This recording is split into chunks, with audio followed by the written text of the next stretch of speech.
Our goal is to break up each of these three forces into its x and y components and then add them all together to get the total force. We'll start with the 9 Newton force. We're going to draw a right triangle with one leg parallel to one axis and the other leg parallel to the other axis. There's our right triangle. Don't forget to draw the arrows on each of these two blue legs here. Now we use a little bit of trigonometry to figure out the length of each of these sides. The length of this side is 9 cosine 45 degrees. And we're talking about forces here, so the units are newtons. Likewise, the length of the other side is 9 sine 45 degrees in newtons. Notice that both of these sizes or magnitudes are positive numbers. Whenever you draw a vector and you put a number above it, that number represents the magnitude of the vector. It's always positive. Using a calculator, we can check that 9 cosine of 45, the numerical value, is 6.36 newtons. Likewise, this vertical component is magnitude 6.36 newtons as well.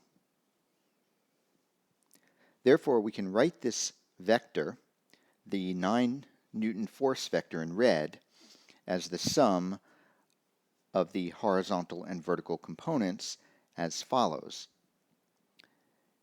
Negative 6.36 newtons in the x-hat direction minus 6.36 newtons in the y-hat direction.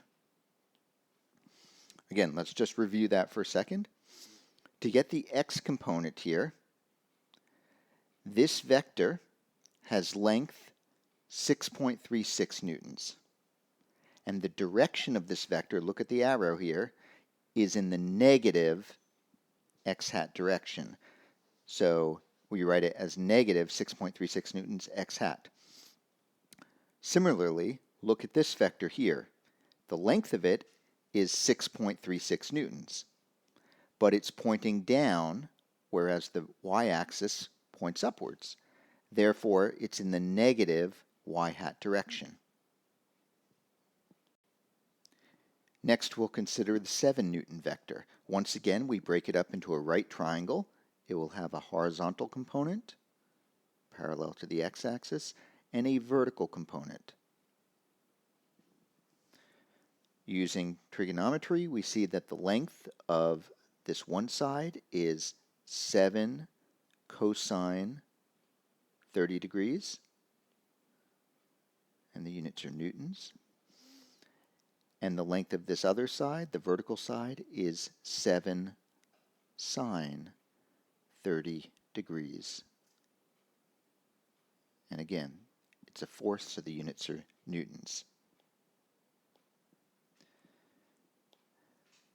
By the way, we can check with the calculator that 7 cosine of 30 degrees is 6.06 newtons.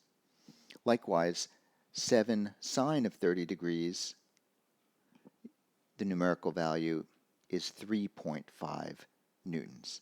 So then let's go ahead and express this vector, the red one here, in terms of its x and y components. We can write this as positive 6.06 newtons x-hat minus 3.5 newtons in the y-hat direction. Again, let's just review that. In the horizontal direction, the length of it is 6.06. I look at the direction of this blue arrow. I compare it to the coordinate axis. They're pointing in the same direction, so it's in the positive x-hat direction. For the vertical component here, It has length 3.5 newtons, and it's pointing downwards, which is in the negative y hat direction. So therefore it's negative 3.5 newtons y hat. Finally, we will look at the 3 Newton vector. Now look at that one. There's no need to break it up because it is purely along the y-axis. So we can simply write that vector as follows. It has 0 length in the x-hat direction plus a 3 Newton length in the y-hat direction. So here are the components of each of those 3 vectors. Now we'll add them up to get the total, and this will be the total force vector. So if we do that, we add up these 3 numbers here, and if we do that, it comes out to be negative 0.3 newtons x-hat. And likewise, if we add up these 3 numbers here, you can verify that you get minus 6.86 newtons in the y-hat direction. So, this here is our total force, the sum of those 3 forces expressed in terms of its components, its xy components. Now, let's draw a picture of this total force vector.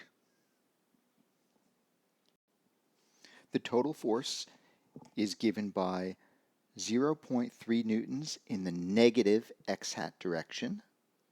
So that looks something like this. 0.3 newtons. And negative 6.86 newtons y-hat. In other words, you go 6.86 newtons